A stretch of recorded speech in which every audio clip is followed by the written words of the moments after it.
Okay, hi everyone. Thank you so much for being here today. I'm Christina Coons and I'm the Marketing and Event Coordinator here at JMARK. And this is another one of our Business Builder webinars. These are designed to help business decision makers answer some questions that they might have day to day in the operations of your business. So today we have customer experience, what every CEO and business leader should know. And this should take about 40 minutes. And feel free to ask questions during the presentation, whether you're listening in from registering or whether you're on Facebook Live. I will be watching for those and we'll answer those at the end. And next up, we have another webinar called 5 Choices in Leader, A Path to Extraordinary Success. And that's another one that I'm really excited about. I think it's going to be awesome. So just visit our events pages for more information at jmark.com/events, and that'll give you all the info there and let you register if you're interested in that. So today we are excited to have Michael Bartlett. He is our Director of Experience Innovation here at JMARK. And a little bit about him. Michael's experience includes work with automation algorithms, artificial neural networks, and natural language processing systems to improve business capabilities. He is a self-described philanthropreneur, author, and the creator of ccxpexamsimulator.com. And that is an AI tool that facilitates optimal learning for the Certified Customer Experience Professional exam. Michael lives in Missouri with his wife and 2 rescue dogs, and he holds a master's degree in artificial intelligence from the University of Sussex. So welcome, Michael. Thank you for being here.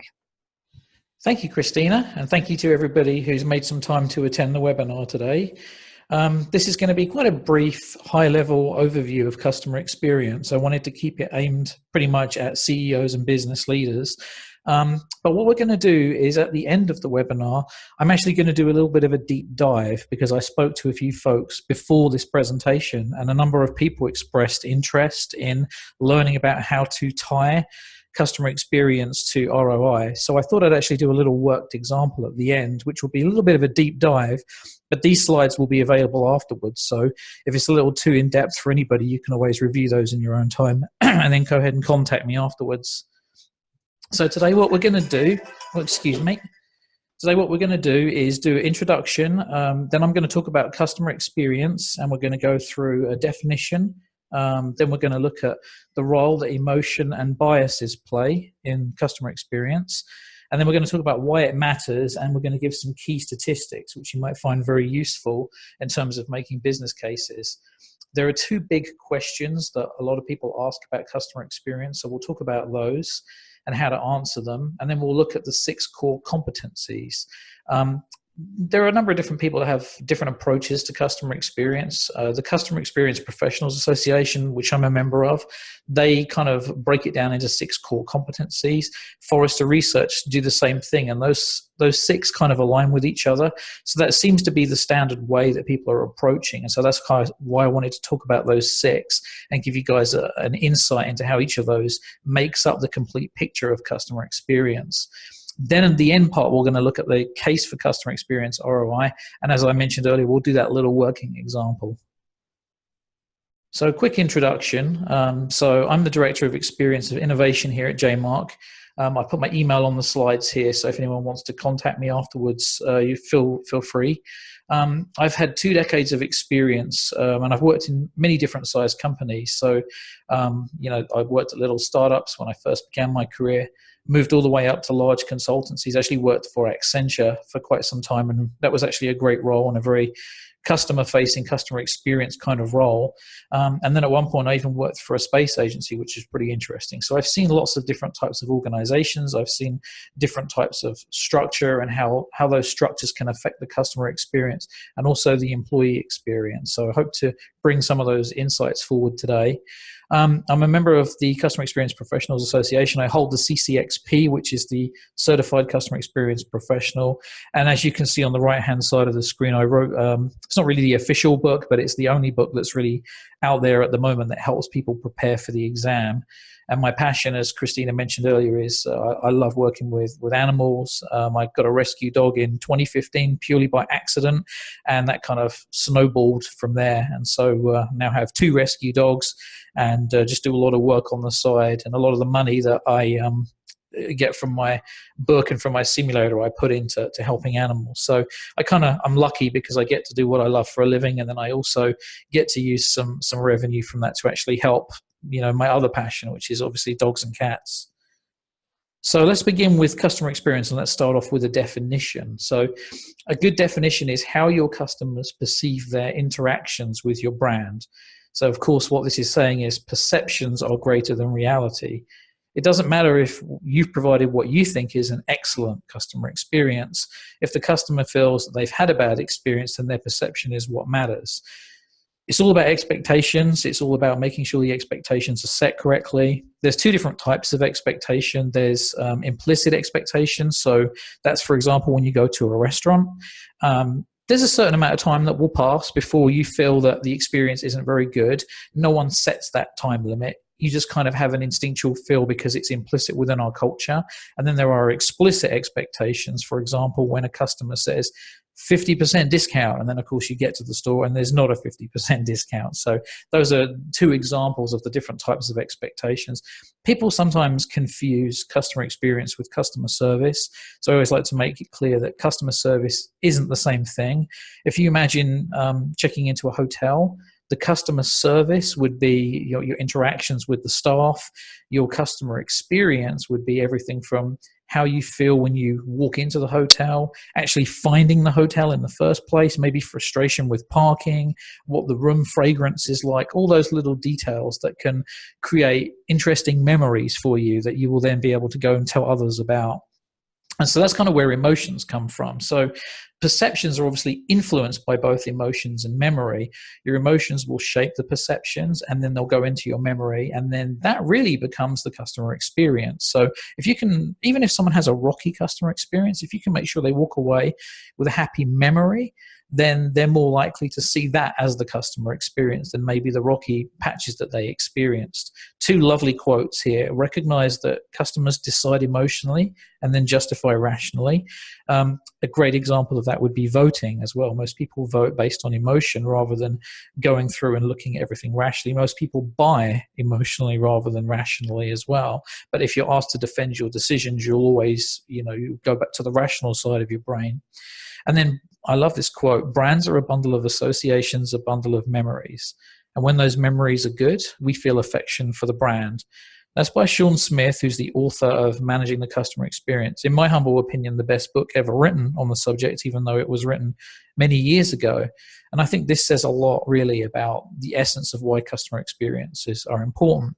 If we feel an affection for a brand, we're more likely to recommend them to others, and we're more likely to go back ourselves. And likewise, if we feel animosity for a brand, then we're more likely to write negative reviews. And the sad part of life is that it only takes one negative review to cancel out 5 positive ones. So making sure that our customers' emotions are in check and they're feeling the way we want them to feel when they go through the experience is equally important as actually all of the functional aspects.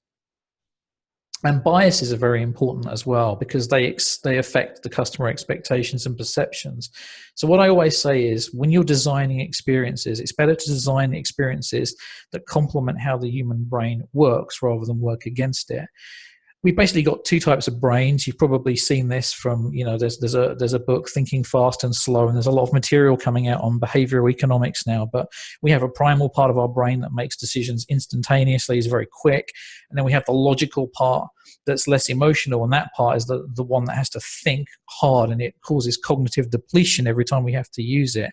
There's a very good book on user experience design simply called Don't Make Me Think. And I think that's pretty much the best rule if you're going to be designing any kind of software interface or any interface, regardless of whether it's software or not.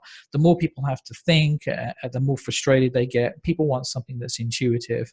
So what we do is we rely on our primal brain, and we also rely on things called heuristics. They're shortcuts that we create. So if I say to you, what's 2 + 2, you immediately know the answer. You don't have to think about it. And that's something that you created in your mind. It's a heuristic. When you're driving your car, that's another heuristic. You can kind of do these things on autopilots. Humans like to use the least amount of energy possible to make decisions. And so when designing these customer experiences, we try not to engage the logical brain because, as it says here, cognitive depletion will take effect.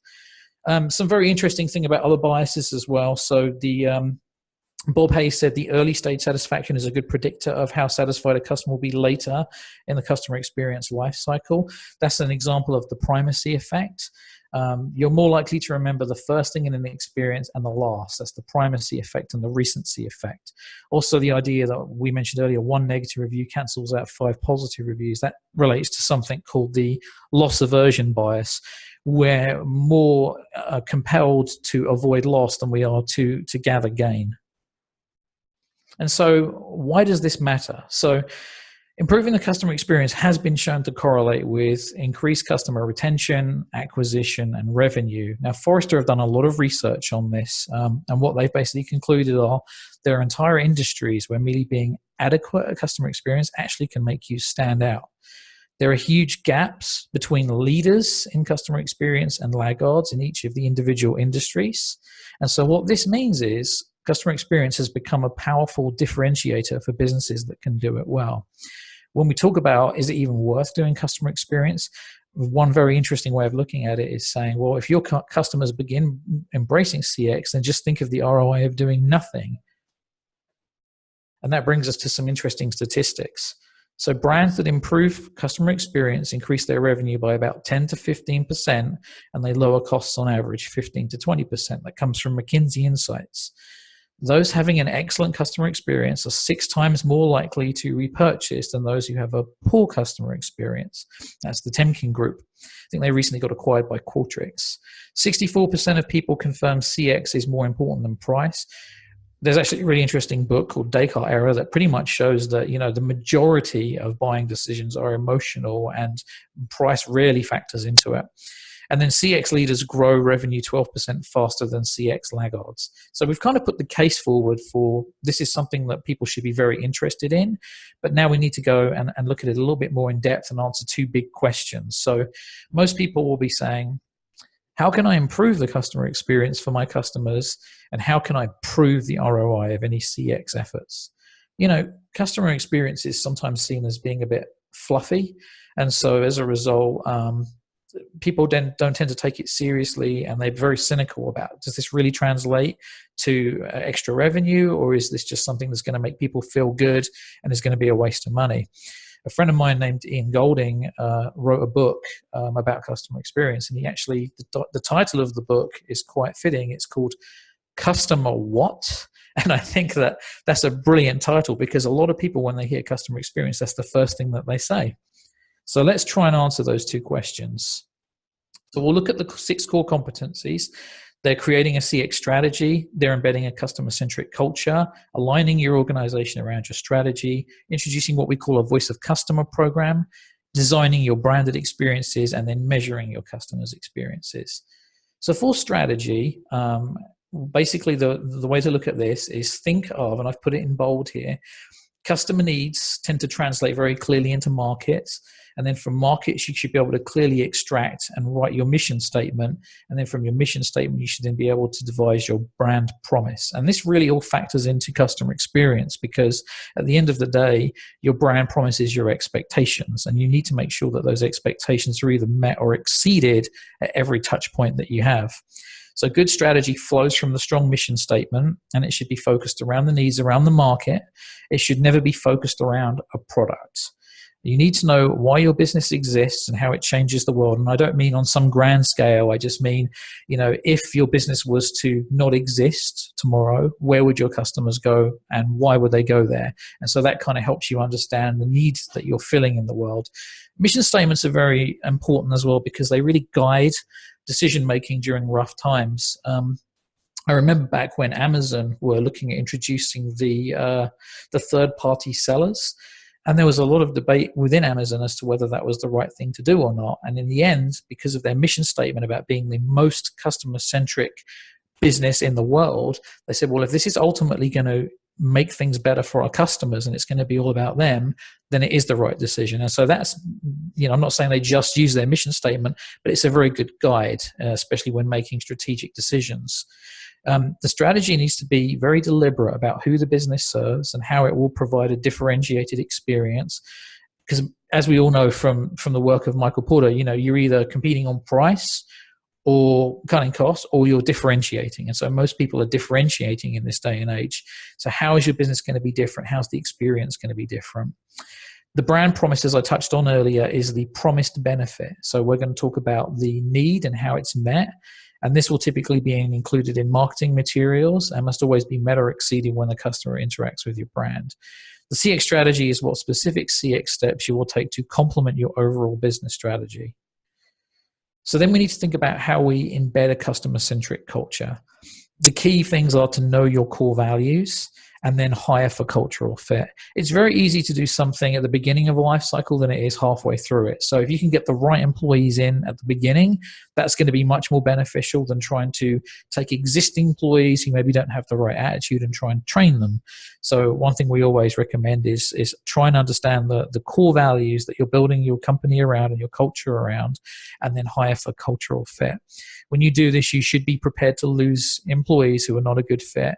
There's a system out there called the Enterprise Operating System, and EOS, and they basically use that to try and find the right fit for the organization based on what it does. And even they say, be prepared to lose a few employees here or there, because at the end of the day, you're trying to shape the business around delivering the best service for the customer.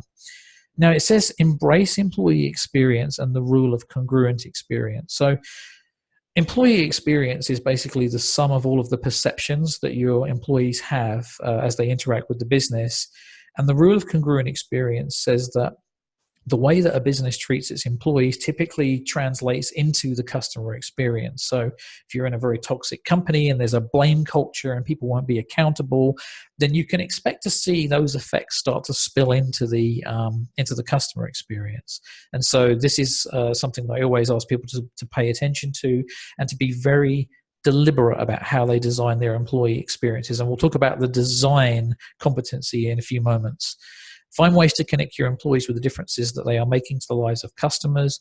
Storytelling is a great tool, obviously, but basically, if you can't take your employees out to the customer, then storytelling is a good way of bringing the customer in. But it's always good, especially if you have conferences or user groups, to try and get them to meet so they can, it sounds obvious, but they need to know that they're real people with real problems and they're making a difference by helping them.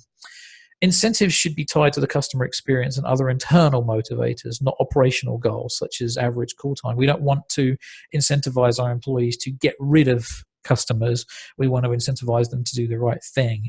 I'm kind of on the fence when it comes to incentives. I even wonder if incentives even need to be used at all. I know that's a kind of a controversial opinion, but I've worked only in one company that had incentives that were monetary driven, and it turned everybody into mercenaries, and the clients were definitely put last, and hitting bonuses were definitely hit first, and even good people took that attitude as well.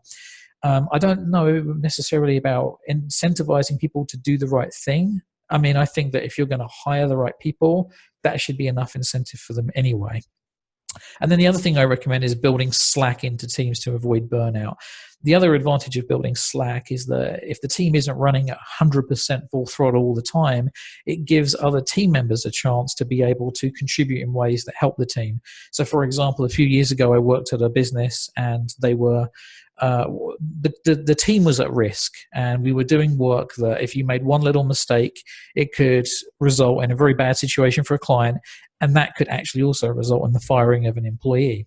And so I took it upon myself to use a little bit of flex time to go and build a tool that would basically stop that small chance of human error. And the reason I did that was obviously to protect my team, but it was innovation as well, because ultimately I'm not only protecting my team, but I'm protecting the client as well.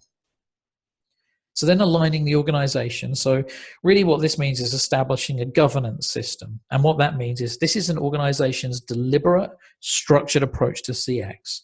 So you will decide how your customer experience projects are prioritized, how they're approved and how they're managed, what types of CX data will be gathered and how it will be used, what KPIs and metrics will be used. A lot of the times a business won't necessarily know its KPIs, but it will be able to create its metrics again from the mission statement. If you say that we want to be the top selling business that does X in this town or this region, then you've already got a few metrics there that you can start using. If you're talking about providing high quality, that could be another one. And then the KPIs really are the metrics that matter. They always say that, metrics are where you measure, and KPIs are why you measure.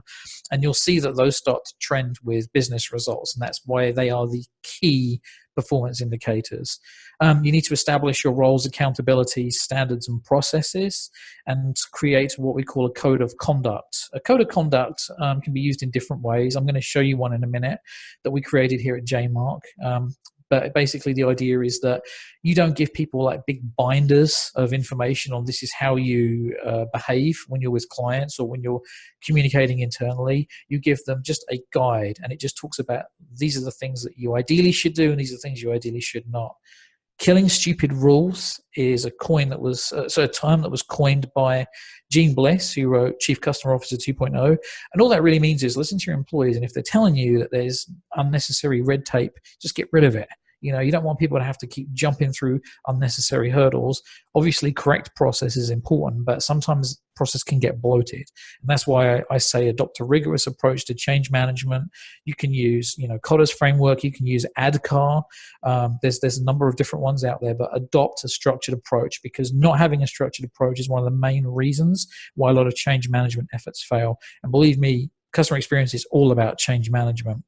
You want to adopt a rigorous approach to both project and process management as well. When we do customer journey mapping, we want to make sure that we're mapping out our processes as well, so that we completely understand what is affecting the client.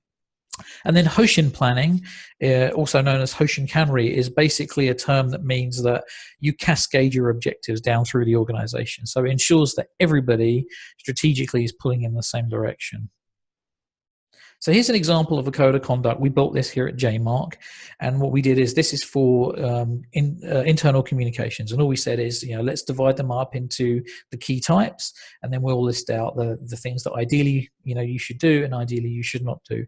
It's not 100% hard and fast. We do encourage people to use their discretion, and then we also have another sheet that we put up around the office too that just describes like general etiquette. So, for example, be respectful of other people's time. Check people's calendars, that kind of thing. So those general ones kind of apply to most situations. And then when we have our specific communication styles, we created this. If you were doing this for, say working with customers, what you would probably do is for each of your touch points or your key touch points, you would do something similar, and you would list out these are the things that ideally we'd like you to see you do when you interact, and then things that we would prefer you rather didn't do. So introducing a voice of customer system, the key is to determine your customer types. And I always say beliefs are the essence of customer types, not demographics. How customers behave has very little to do with their gender or pigmentation of their skin or how old they are.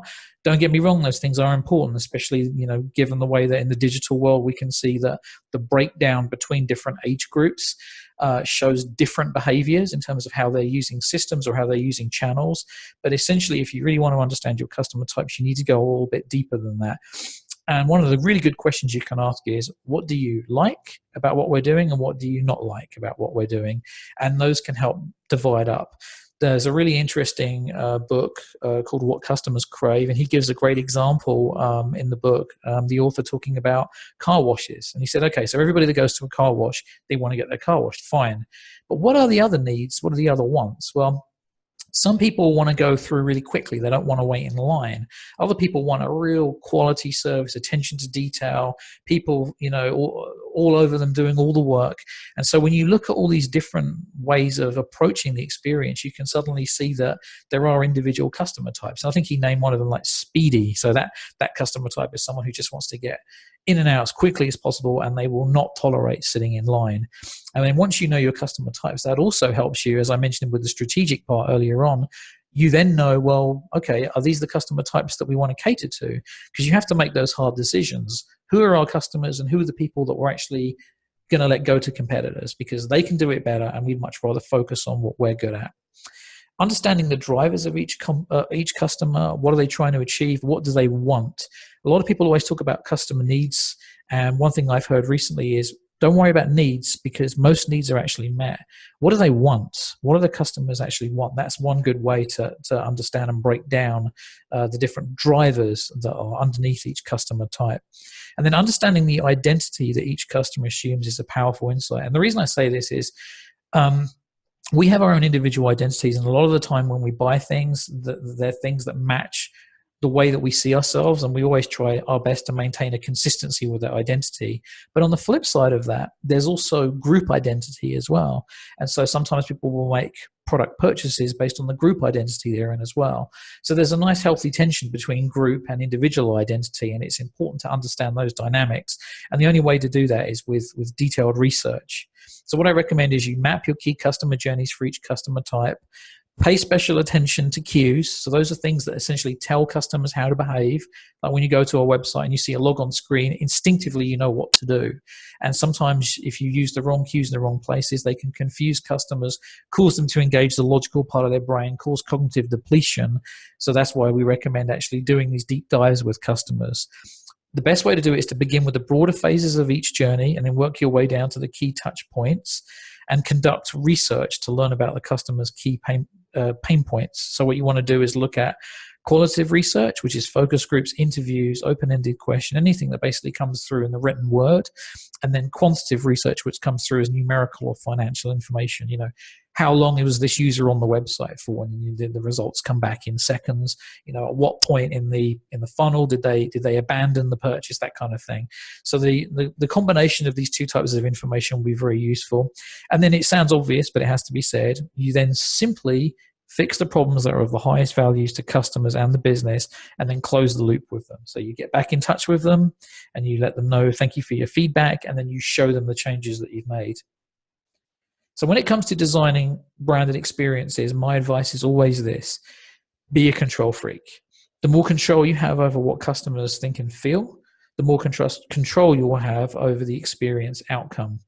Because again, I mentioned the emotions are such an important part, but you can only really be a control freak once you actually understand the customer. So you need to get that voice of customer system in place, and you really need to start spending time with your customers and understanding what they want. Another good way of designing a branded experience is customer co-creation. So you actually involve them in the different stages. And this is kind of where design thinking became popular, because it's a tool that you can use to kind of tease out those hidden needs and find out-of-the-box solutions. And it's definitely very good when you can bring customers and a business together and have a design thinking workshop. Some studies came out in 2012 from the London School of Economics that showed that reliability actually contributes more to a customer experience and the resulting revenue than moments of delight. So basically what I'm saying is, yeah, you can put all these wow moments in, but the most important thing is just to make the experience very consistent, very reliable. When I go to Amazon, there's never any bad surprises. I always know exactly what to expect. And that, again, the primal part of my brain is able to just do what it does, and I don't need to worry about cognitive depletion or getting stressed. And then the final point I want to make on designing branded experiences, there's a really good book called The Brain at Work by David Rock, and he introduces something called the SCARF model. And in this, what he basically says is there are 5 things shown by his studies in neuroscience that can upset the emotional part of our brain, the primal part of our brain. And these are things that you ideally want to avoid, but if you can actually play to them and make them better, then it will actually enhance the emotional side of the customer experience. And of course, the more emotional bond that somebody feels with your brand, as we said earlier, then there's going to be more affection. They're more likely to recommend you or come back. Those areas are status. A really good example of status is when you see someone buy, like a $200,000 car, when really a car just takes you from A to B. What are they really doing? They're showing the status, and people are willing to pay more for status. Different customer types sometimes are different customer types, sometimes are not. I'm someone who's happy with a compact car, but like I said, other people might want to spend the money. Consistency, we already touched on. Autonomy is giving the user a feeling of control. It might seem that kind of contradicts the earlier statement, but that's where the finesse is. You need to design these experiences out in such a way that your users feel they have a feeling of control. When I'm on Amazon, I feel fully in control, but that experience is completely controlled by Amazon. So think of it that way. Relatedness means the bond between people. And so that's something where with customer service reps, with the way that the salespeople treat customers, trying to make sure that bond is increased. Excuse me. And then fairness. People have a very strong sense of fairness. And so people want to make sure that if they talk to other customers, that they feel that they're getting a good deal, they didn't miss out on something, and they're being treated appropriately. Anything that you can do to make people feel that they're being treated very, very fairly will enhance the experience. Anything that goes in the opposite direction, of course, will do the opposite. So in terms of design, I created something called a customer experience hierarchy of needs. And I use this when I look at evaluating existing experiences, and then I also use it to generate and design new experiences as well. There's a few of these models out there, so if you Google this, you'll see that there's different ones, different pyramids, and they're different stages. I designed my one because I wanted to try and capture a generic experience. So any experience that you can imagine, going on a cruise, buying a product, getting married, whatever, I felt that this pyramid, this hierarchy actually summarized it very nicely. And so the stages are, firstly, does the customer feel assured? So do they feel safe engaging? There's no sense of danger, intimidation, or isolation. Think of if you've ever been in a situation where you wanted to go into a shop or you wanted to engage in some kind of an experience, but you were scared or that you didn't feel welcome. I mean, feeling welcome is actually a really good example. My wife called a medical line recently and during an emergency over a holiday, and she was treated so badly and disrespected so much that she just refuses to call them up. And I've seen other people with businesses as well where they don't want to call into the helpline because they feel that they're treated in a unreasonable manner, and they're disrespected, and they're made to feel, again, their status and their fairness is affected. So this is kind of where Assured comes in. So you want to make sure that everything from the design of the storefront to the marketing materials, everything makes people feel safe engaging. Then when they engage, the next step is to make sure they feel informed. So, okay, you feel safe going into Best Buy, but if you can't find anybody to help you, and maybe there's two products and you don't know which one you want to buy, and you can't get the help you need, you're most likely just going to leave and go to a competitor or go figure it out on the internet. So making sure that the customer can get the information they need is very important. This is where the cues come in that I mentioned earlier. So you want to make as minimal effort on the customer's part to be able to achieve these goals. Then you get to aligned. So this is where you actually go through and you complete the experience. So you say, okay, everything worked out the way it was. My expectations were met. There were no bad surprises, and I had a nice feeling of control the whole way through. Good, that's great. But there's a stage above that, and that's where the user feels the experience is emotionally positive and enjoyable, and they feel a bond of trust. I'll give you a great example. I had AT&T come out to my house recently, and they were supposed to be putting in a line underneath the house. The tech comes to me and he says, Mike, I can't do anything because your crawl space is flooding. And there was like a torrential rain outside. I had no idea this was even happening. And it turned out that the house that I purchased recently had a water runoff that was flooding the crawl space well. And then, of course, that was seeping into the crawl space. So I basically said, look, you've done everything you can. We'll just figure it out. We'll come back another day. Oh, no. This gentleman said, I'm here to get the job done, and I'm going to do what I can. He picks up a bucket and he starts scooping out the water. So, of course, I join in, and the two of us are scooping out this water. He actually then reinforces my crawl space well with gravel that he goes and gets from the neighbor's house. And I just couldn't believe it. He was going above and beyond. He was doing everything he could to make me feel like a valued customer. And so that's a really great example, and one that I hope makes a lot of sense to you. Then we come to measuring customer experiences, which is the final competency. So I mentioned earlier, good metrics always flow from very strong objectives, which come from the mission statement. Metrics are where you measure, KPIs are why you measure. There are three types of broad metrics in customer experience. There is the descriptive. So this would be like your operational data. This is what happens. Customer clicked here, they did this, they spent this amount of time, and then they purchased this amount, that kind of thing. Then you have perception, what the customer thought happened. So they normally will provide that in a survey, or maybe they'll complain or something like that. And then there's the outcome. So what was the end result? Did things carry on as normal? Did they suddenly buy more? Did they decide that they no longer wanted to be a customer? And tying those metrics together is how you can start to use this data to create business cases.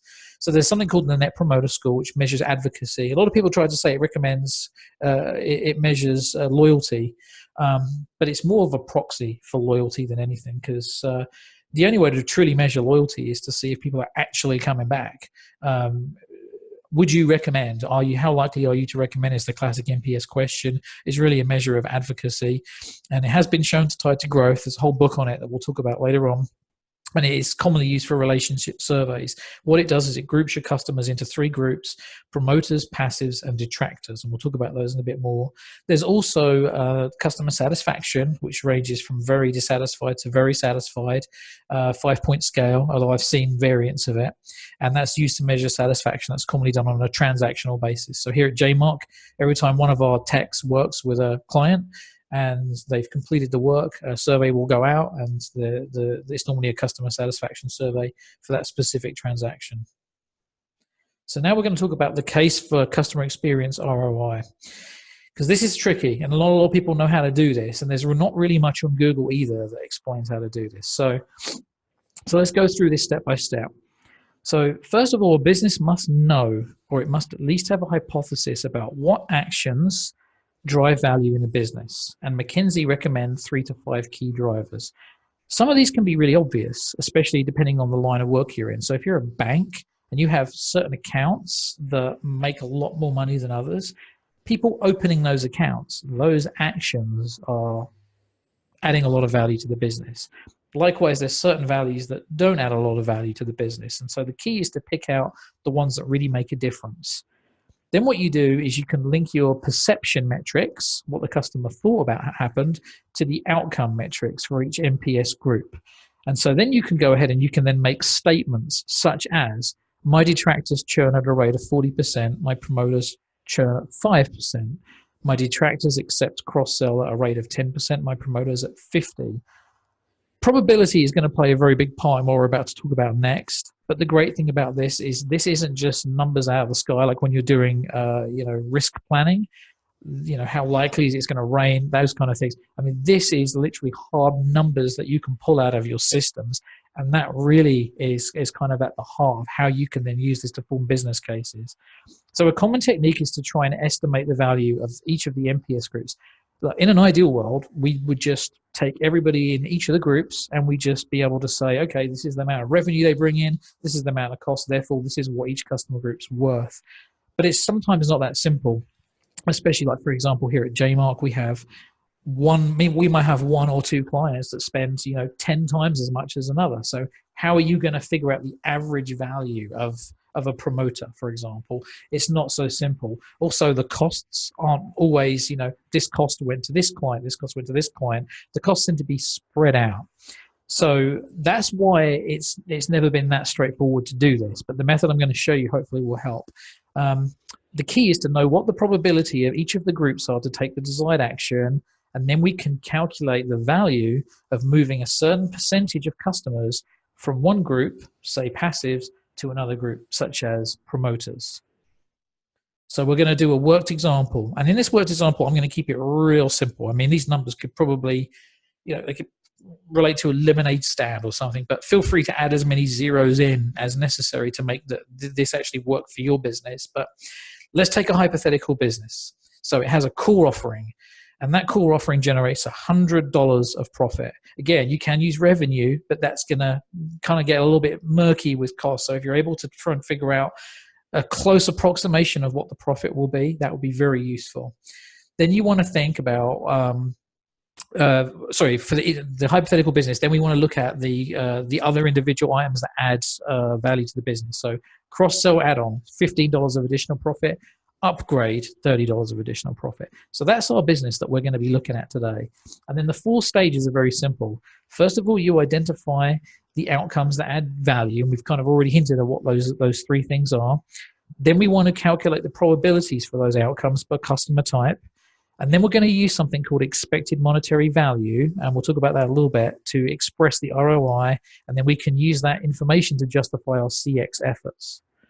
So step 1, the 3 drivers that we're going to look at. So we want high cross-sell, or people who are just engaging in cross-sell, engaging in upgrade, and then contract renewal of the base product. And essentially what this is the opposite of churn. So it's a low churn rate, a high contract renewal. So we know that these 3 things definitely add value. In fact, they're not even hypotheses. We know for sure that when they do this, it generates additional revenue, additional profit.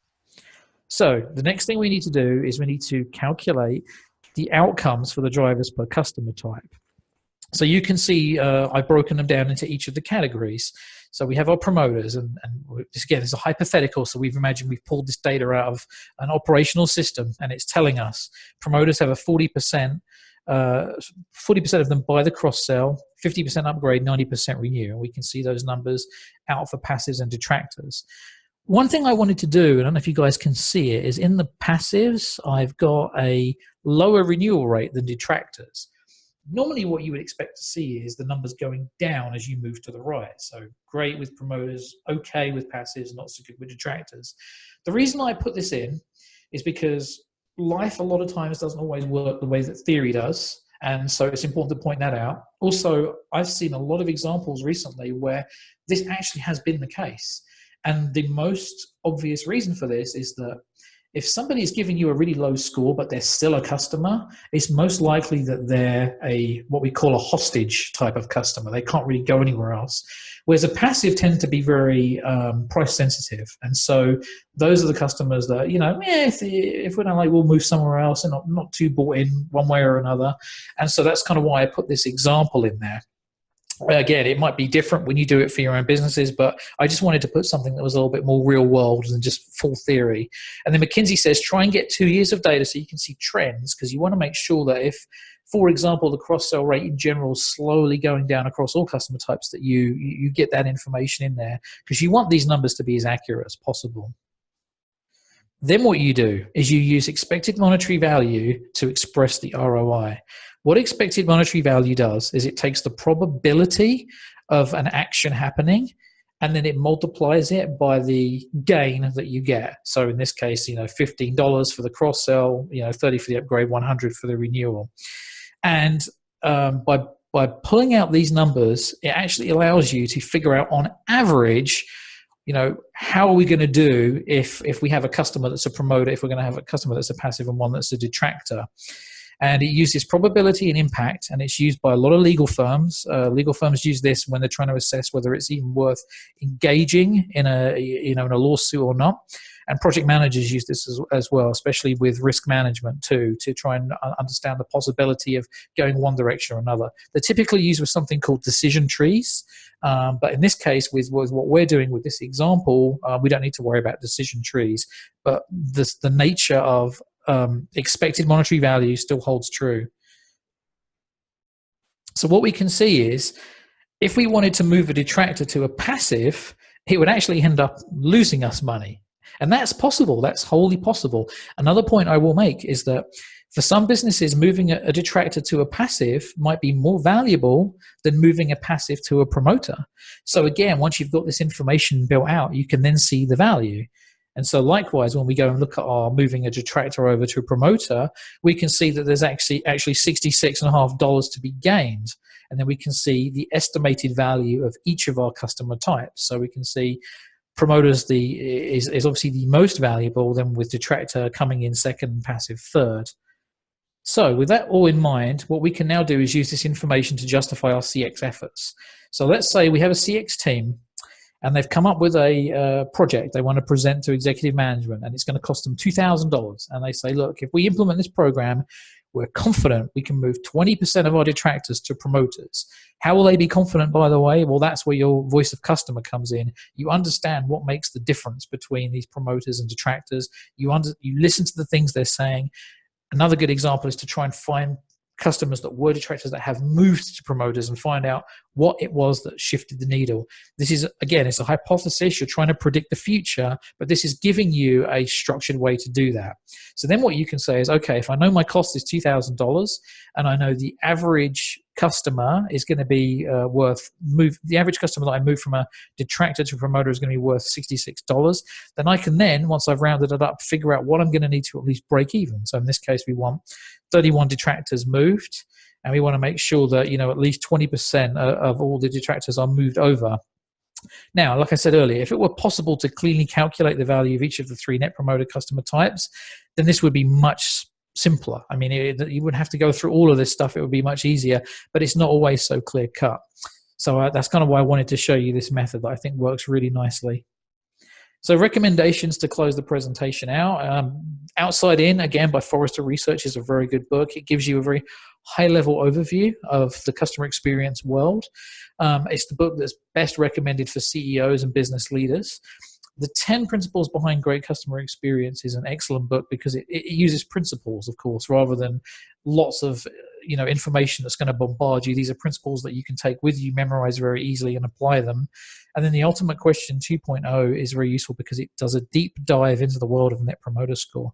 I will also touch on one thing before I close, which is Net Promoter Score is the example I use to break down customers. In this example, you don't have to use that. You can use any system you want. The key is that if you can find really clear differences in value between whatever customer types you've created or that you're using, that's the most important part. If you're not finding very much differences, then it's going to be very hard to make that business case. But if you're seeing very clear behavioral differences and financial differences between each of your customer types, then you can go ahead and use expected monetary value to be able to make predictions and make business cases to move the needle. And so I'm going to turn it back over to Christina now to see if any questions have come in that I could help with. Looks like you pretty much covered it, Michael. Wonderful, wonderful. Well, if anyone wants to contact me, they can email me on mbartlett@jmark.com with any follow-ups. And please let me know if this was useful to you and if there's any other questions. Yeah, thank you so much, Michael, for sharing all this with everyone today. And to all of the listeners, thank you so much for joining us. Just to remind you, our next webinar is 5 Choices in Leader, A Path to Extraordinary Success. And you can see all the information for that at jmark.com/events. So that we hope that you will come back for that one as well. And please feel free to reach out to us if you'd like a recording of this webinar. We did record it, so we'd be happy to send it to you. Just shoot us an email at jmark@jmark.com. And that wraps it up. Thank you so much, everyone. Have a great rest of your day. Take care, everybody. Bye-bye.